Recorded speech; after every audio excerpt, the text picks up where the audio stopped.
Hello students, challenge classes में आपका स्वागत है। आज हम शुरू करेंगे वास्तविक संख्या के दूसरा भाग। हम आपको भाज्य संख्या तक बता दिए थे। आज हम आपको बताते हैं सहअभाज्य संख्या। देखिए सहअभाज्य संख्या क्या है। तो सहअभाज्य संख्या को सहअभाज्य होने के लिए कम से कम दो संख्या की आवश्यकता है। जैसे हम उठा लें 2 और 3, तो बताइए 2 और 3 सहअभाज्य है कि नहीं। हाँ, सहअभाज्य है। क्यों? क्योंकि 2 और 3 केवल एक से कट रहा है। केवल एक से कटना चाहिए और किसी से नहीं। यहाँ देखिए 3 और 5 ई भी सहअभाज्य है। क्यों? क्योंकि ई भी केवल एक से कट रहा है। चलिए यहाँ देखते हैं 3 और 8 ई भी सहअभाज्य संख्या। क्यों? क्योंकि केवल एक से कट रहा है। सही है। यानी 2 और 3 भी सहअभाज्य है, 3 और 5 भी सहअभाज्य है, 3 और 8 भी सहअभाज्य है। तीनों क्या है? सहअभाज्य है। यहाँ हम एक और संख्या उठा लेते हैं तो 8। देखिए सहअभाज्य है कि नहीं। यहाँ सहअभाज्य नहीं। क्यों? क्योंकि 2 और 8 एक से तो कटेगा ही, लेकिन यहाँ 2 से भी कट रहा है, इसलिए यह सहअभाज्य नहीं है। 2 और 8 को केवल एक से कटना चाहिए था, 2 से नहीं कटना चाहिए था, इसलिए सहअभाज्य नहीं है। सही है। चलिए इसे आप इस तरह भी समझ सकते हैं। एक से कटना के मतलब, एक से कटना के मतलब जैसे यहाँ 2 और 3 है तो 2 और 3 के मासा कितना है? 1। 3 और 5 के मासा कितना है? 1 है। 3 और 8 का मासा कितना है? 1 है। चलिए मासा कितना है? 1 है। तो लिखते हैं परिभाषा। यहाँ मासा समझ गए ना। इसका मतलब एक काटने वाला है, तो यानी मासा है। जैसे देखिए 2 और 3 का मासा निकालें, 2 का 2, 1 बचेगा, 2 को यहाँ लाएंगे, 1 का 2 बार लगेगा। चलिए तो यहाँ मासा कितना आ गया? सिर्फ काटने वाला एक होना चाहिए, यानी मासा एक होना चाहिए। तो समझ गए। लिख देते हैं थोड़ा सा परिभाषा। चलिए देखते हैं परिभाषा। 2 या 2 से अधिक संख्या जिसका मासा कितना होना चाहिए? 1 हो, उसे सहअभाज्य संख्या कहते हैं। 2 या 2 से अधिक संख्या जिसका मासा कितना हो? 1 हो, उसे सहअभाज्य संख्या कहते हैं। लिखते हैं परिभाषा। 2 या 2 से अधिक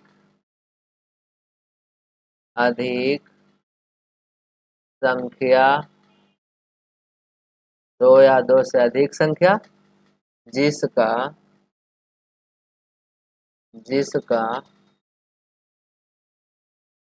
मासा जिसका मासा 1 हो, मासा 1 हो, उसे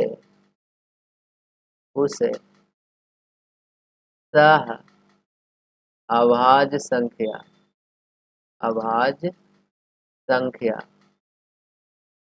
सहअभाज्य संख्या कहते चलिए कहते हैं 2 या 2 से अधिक संख्याएं, यानी संख्या। चलिए संख्याएं कर देते हैं। 2 या 2 से अधिक संख्याएं जिसका मासा कितना हो? 1 हो, उसे सहअभाज्य संख्या कहते हैं। संख्याएं। चलिए उदाहरण लिख देते हैं यहाँ पे। देखिए उदाहरण जैसे लिख रहे हैं दो तीन चार पाँच, है ना। दो और तीन का मासा कितना आएगा? एक। चार और पाँच का मासा कितना आएगा? एक। सात और आठ का मासा कितना आएगा? एक। सही है ना। आगे देखिए, सात आठ और नौ का मासा कितना आएगा? वही एक आएगा। देखिए एक आएगा। निकाल के दिखा दे यहाँ, देखिए सात आठ और नौ के मासा। देखिए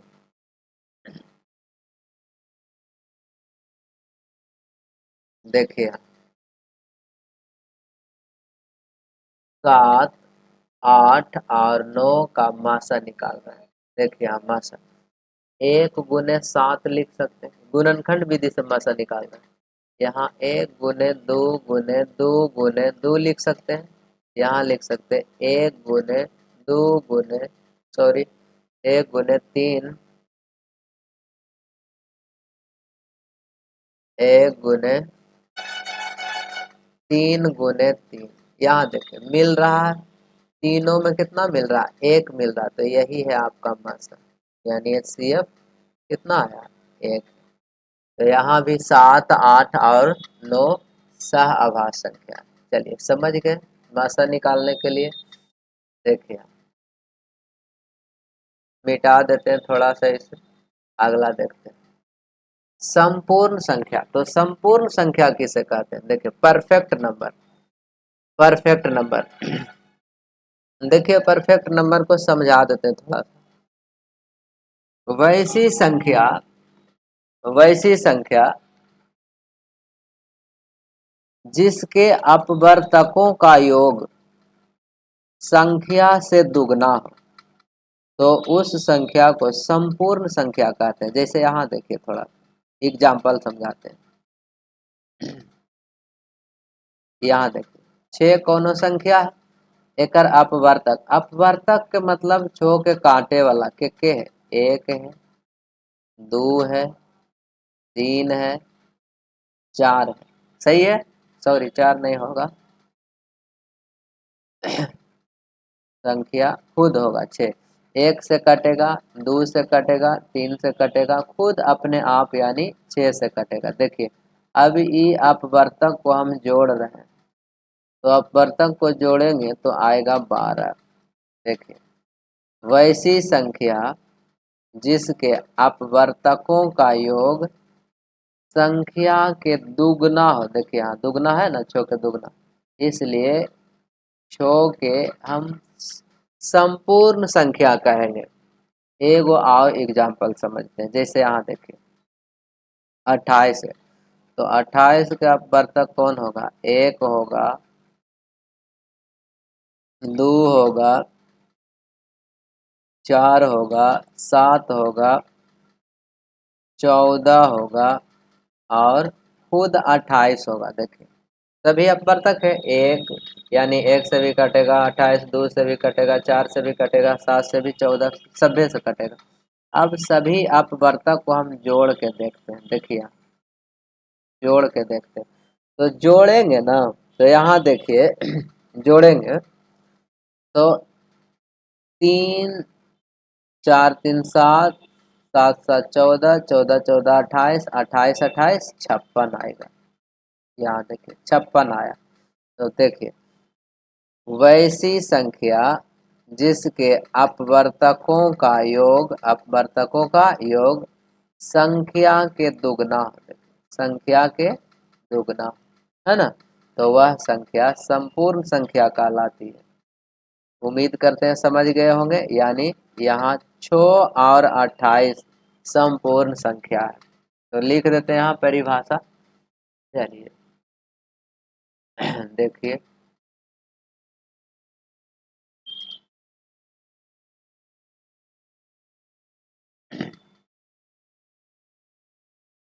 वह संख्या वह संख्या वह संख्या जिसके जिसके जिसके अपवर्तकों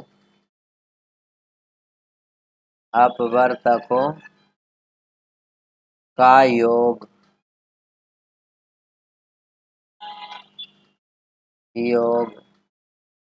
संख्या के 2 गुना दो गुना हो। वह संख्या जिसके अपवर्तकों का योग संख्या के 2 गुना हो उसे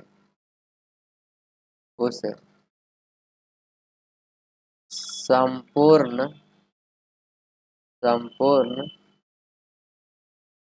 संख्या कहते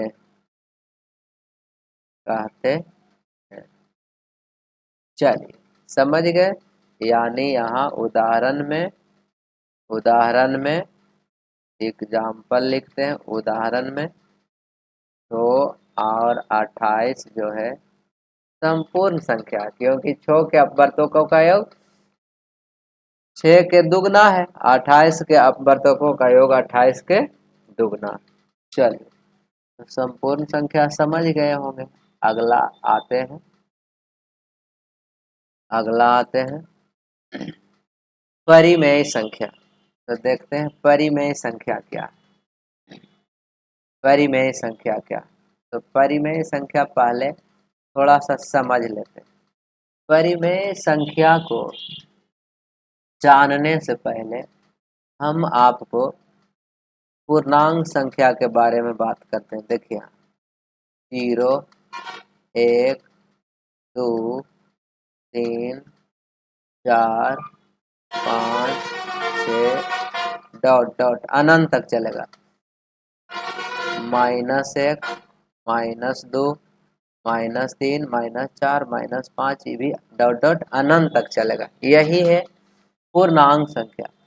तो पूर्णांक संख्या में से अंश और हर के रूप में लिख देते हैं। इसी में से देखिए जैसे हम 1 ले लिए और 4 ले लिए, तो यही कहलाएगा आपको कौन संख्या, परिमेय संख्या।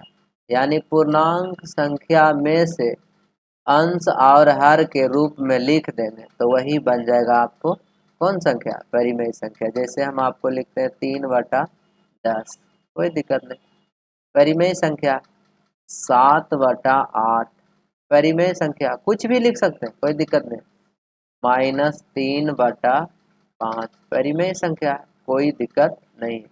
आगे देखते हैं -10/8, ये भी कौन संख्या, परिमेय है। लेकिन परिमेय कुछ देर के लिए नहीं है। देखिए यहाँ परिमेय होता सरलतम रूप में, यानी कट्टल रहता है ना, कट्टल रहेगा। तो यहाँ देखिए कट्टल रहता है, इसको हम काट देंगे 2 से, तो 2×5 = 10 और 2×4 = 8। अब हो गया परिमेय संख्या, सरलतम रूप में रहेगा। और देखिए 0/3, 0/3 यहाँ भी परिमेय संख्या। 0/-5 परिमेय संख्या, कोई दिक्कत नहीं।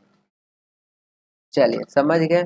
लेकिन इन जीरो के कहना है कि हम अंश के हर के रूप में नहीं रहेंगे। जैसे यहाँ देखिए 3/0, अब ये परिमेय संख्या नहीं है। क्यों, क्योंकि क्योंकि हर में यहाँ कितना है, 0 है।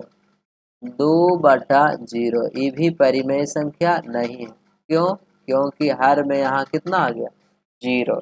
समझ गए। आगे देखते हैं।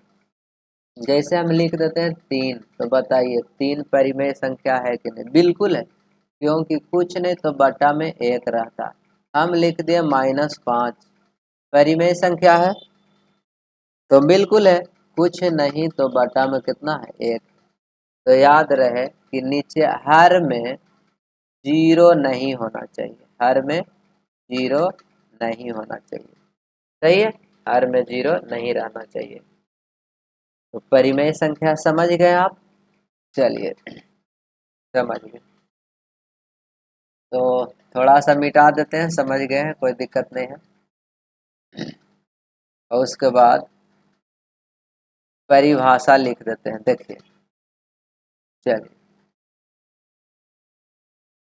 परिभाषा लिख देते हैं। तो परिमेय संख्या को जानने के लिए हमको ध्यान होना चाहिए पूर्णांक संख्या। अगर पूर्णांक संख्या आपको पता है तो परिमेय संख्या भी पता है। एक चीज और देखिए थोड़ा सा, इसमें परिभाषा लिखने से पहले थोड़ा सा हम इसके बारे में देखिए। जैसे हम लिख रहे थे यहाँ 3/5 परिमेय संख्या, बिल्कुल परिमेय संख्या। तो परिमेय संख्या जब है तो अंश में जो रहता है ना उसको बोलते हैं क्यू, आहार में जो रहता है उसको बोलते हैं, सॉरी गलत बोल रहे हैं, अंश में जो रहता है उसको बोलते हैं पी, पी, और हर में जो रहता है उसको बोलते हैं क्यू। यहाँ पे यानी पी अंश है और क्यू हर है। और देखिए -3/5, यहाँ देखिए यहाँ -3p है, यहाँ 5q। देखिए -8/-15, देखिए यहाँ -5p है और यहाँ q है। सही है, यानी q के बराबर में जीरो नहीं ले सकते।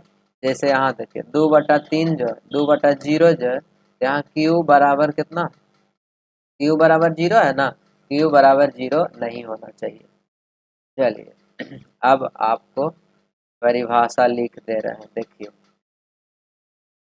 तो मिटा देते हैं। चलिए देखिए यहाँ से लिखते हैं परिभाषा कि, लिखते हैं परिभाषा, देखिए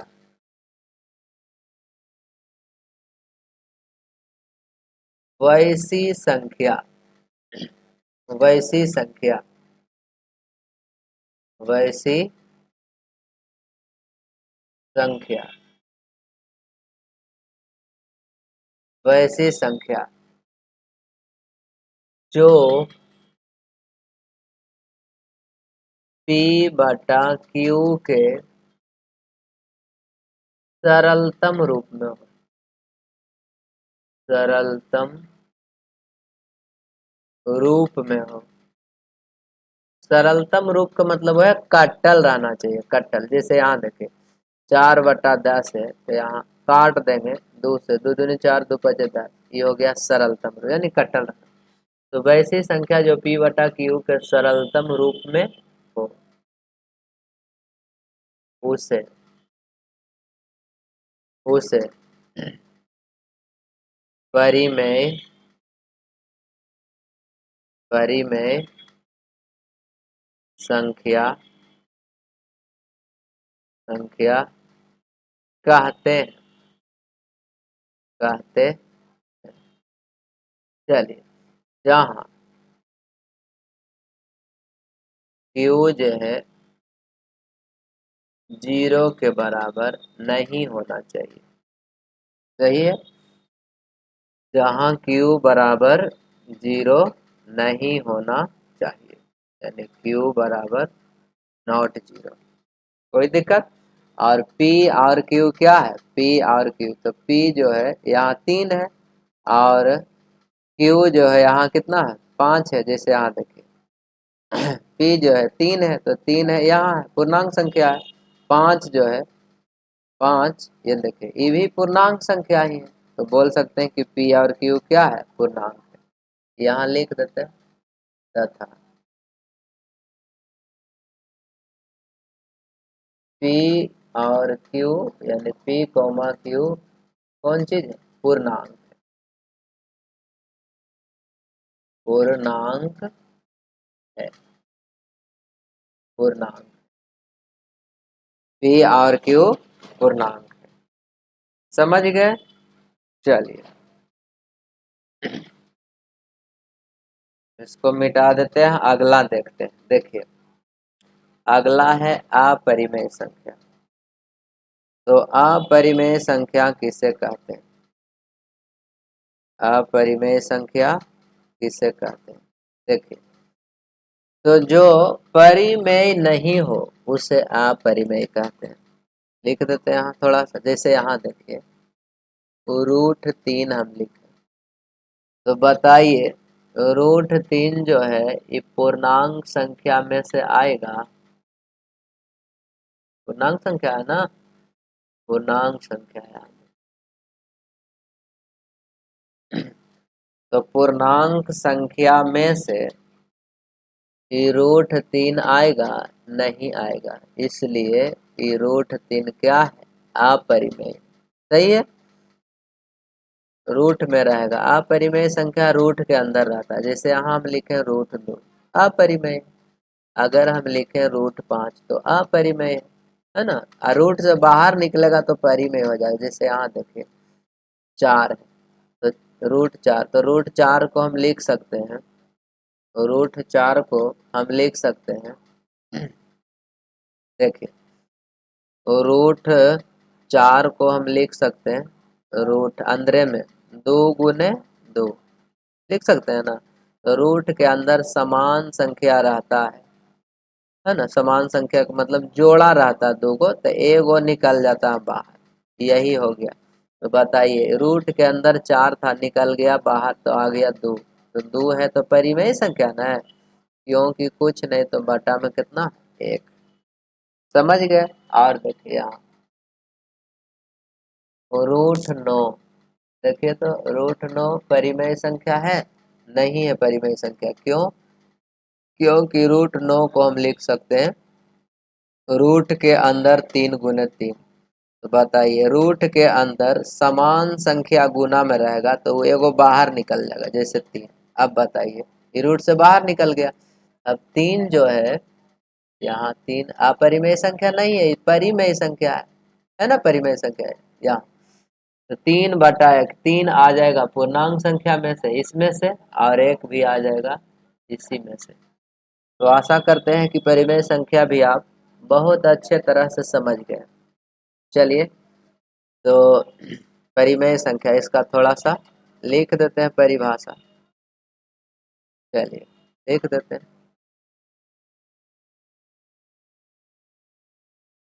देखिए जो संख्या परिमेय नहीं है, जो संख्या परिमेय नहीं है उसे अपरिमेय कहते हैं। यहाँ देखिए जो संख्या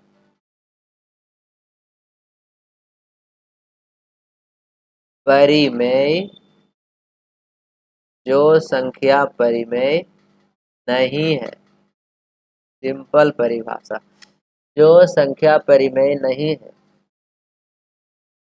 नहीं है उसे उसे उसे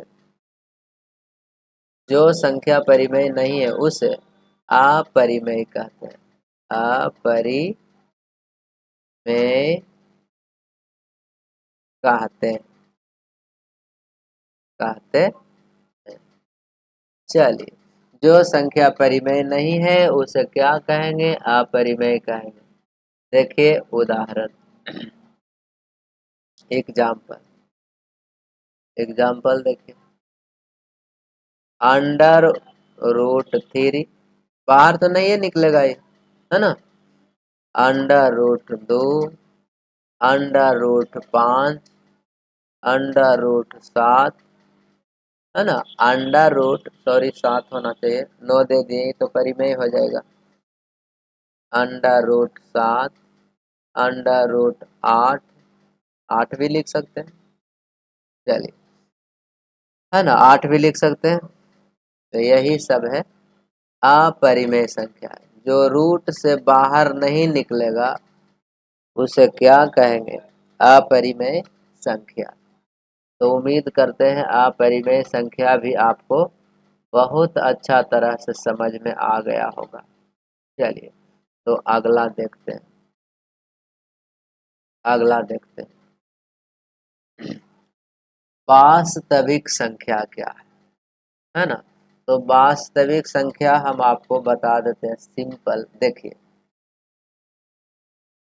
रूट के अंदर में माइनस वाला के छोड़ के सभी संख्या वास्तविक संख्या है।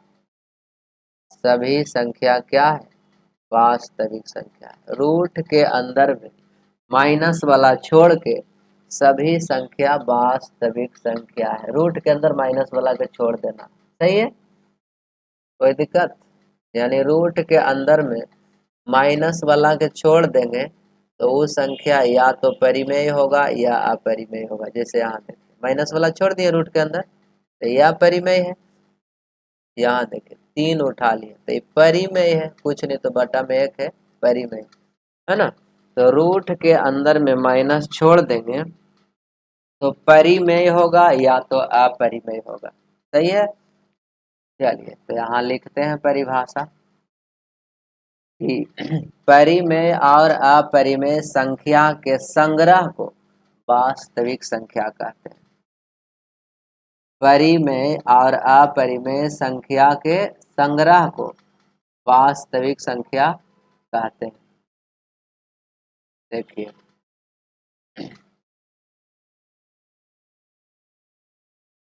परिमेय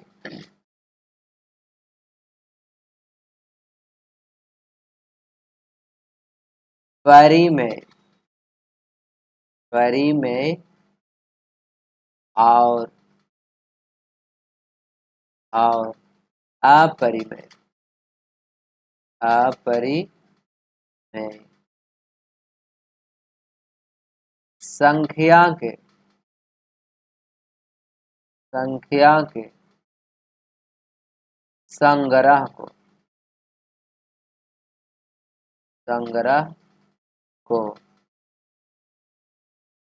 संग्रह को वास्तविक संख्या कहते हैं। वास्तविक संख्या कहते हैं। संख्या कहते कहते चलिए समझ गए। परिमेय और अपरिमेय संख्या के संग्रह को वास्तविक संख्या कहते हैं, सही है ना। ऐसे आप बोल सकते हैं कि रूट के अंदर वाला माइनस छोड़ के सभी संख्या वास्तविक संख्या कहलावेगी।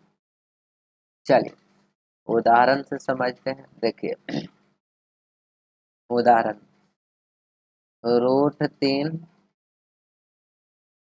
अपरिमेय है तो वास्तविक संख्या, 3/5 ये परिमेय है, वास्तविक है। सिर्फ तीन तो परिमेय संख्या, -4/5 परिमेय संख्या। और रूट 5 परिमेय अपरिमेय संख्या है ना। तो परिमेय और अपरिमेय संख्या को वास्तविक संख्या कहते हैं, सही है। यहाँ पे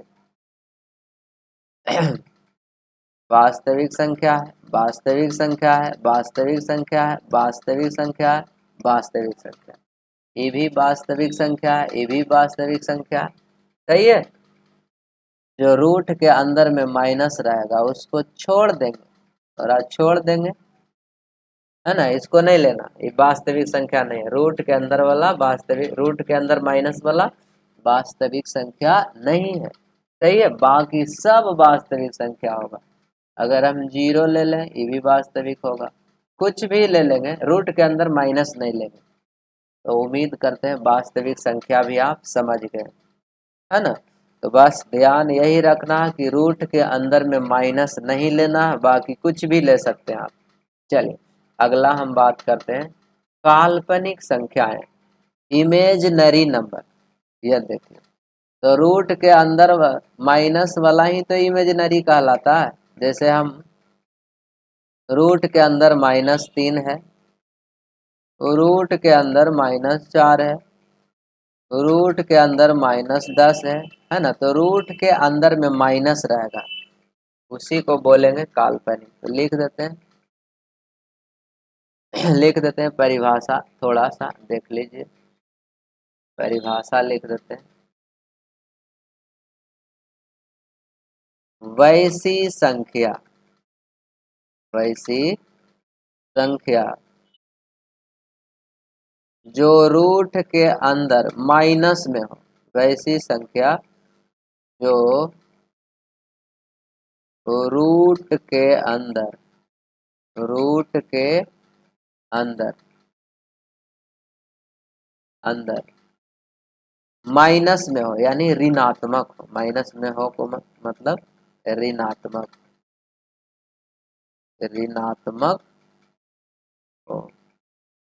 सही है। वैसी संख्या जो रूट के अंदर ऋणात्मक हो, यानी माइनस में हो, है ना, उसे, उसे यह वाला कहते हैं, यानी काल्पनिक संख्या कहते हैं उसे,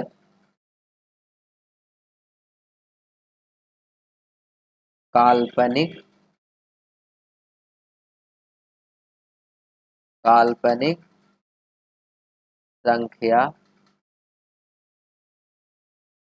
कहते हैं, उसे काल्पनिक संख्या कहते हैं। चलिए, तो वैसी संख्या जो रूट के अंदर ऋणात्मक हो उसे काल्पनिक संख्या कहते हैं, यानी रूट के अंदर में माइनस में रहेगा, माइनस में रहेगा, माइनस में रहेगा, उसे बोलेंगे काल्पनिक संख्या। चलिए, तो आज तक यहीं तक रहने देते हैं। अगर वीडियो अच्छा लगे तो लाइक सब्सक्राइब करें और बेल आइकन को दबाएं ताकि वीडियो का नोटिफिकेशन आपको मिलते रहे। तो वीडियो देखने के लिए धन्यवाद।